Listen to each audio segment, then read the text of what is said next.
Hello, this is Lecture 4, Being in Pilgrimage. We've been talking about the nature of pilgrimage and of sacred spaces. This is a hard topic to nail. So far, we've been casting a wide net to discover what is the criteria for something to be a pilgrimage or to be a sacred space. What does it mean to be on pilgrimage as opposed to a business trip or finding refuge in your temple or maybe in your home in a spot where you can feel your true self and feel some inner peace? So much of life is a pilgrimage. One can argue very clearly that every moment is a pilgrimage, waking and resting, that these are all journeys and that there is something to learn from each of them. There are often struggles, often breakthroughs, etc. But we're trying to zero in. What is a pilgrimage to sacred spaces to us? I think it would be helpful to look at this question in the context of pilgrimage as a global tradition. I think Julie alludes to this when she shared that she was struggling with the idea that sacred spaces could be just anywhere. And in some sense, every place is sacred, of course. But there is this tradition, quite particular tradition, that spreads around the world in many faiths for all of human history.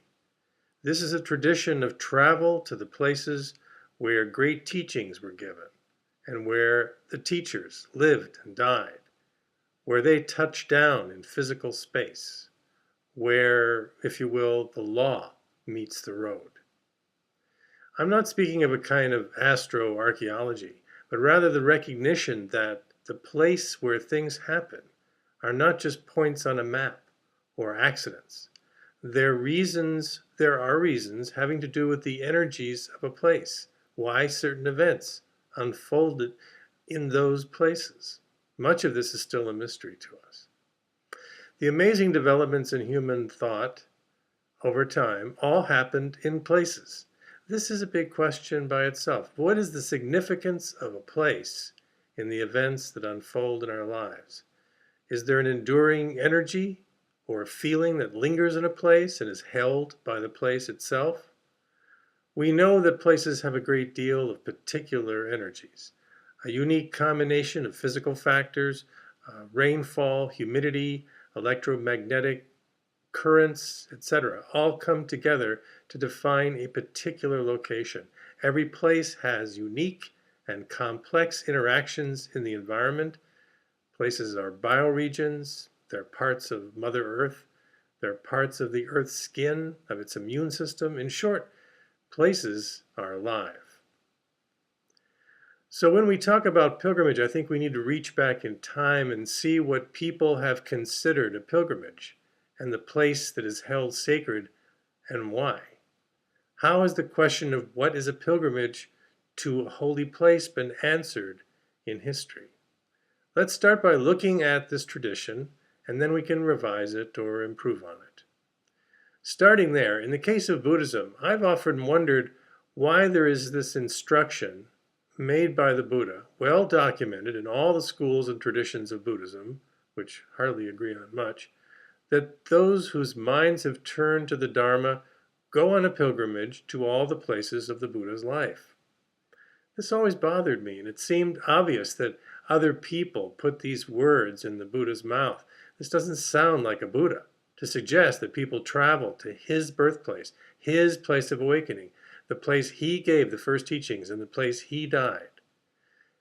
But because it's such a strong reference, and because I've been studying pilgrimage for quite some time, which doesn't mean I know anything about it, and because I'm engaged in the question of what is a Buddhist pilgrimage, I have given this a lot of thought.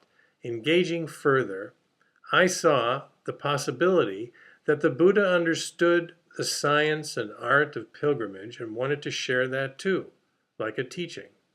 So he's not really saying, come to these places and adore me as I'm so worthy of adoration, but rather he is saying, take yourself on a journey, into some risk, into the realm of change, and learn to see the teachings clearly in each moment, versus the comfort and habitual experience of your normal routines.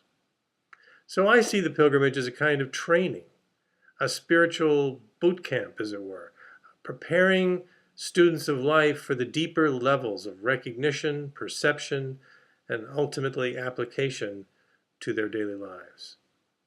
When I walked through the ancient lanes of the old city of Benares, I was deeply moved by the recognition that I was virtually walking in the footsteps of the Buddha and other great personalities throughout history.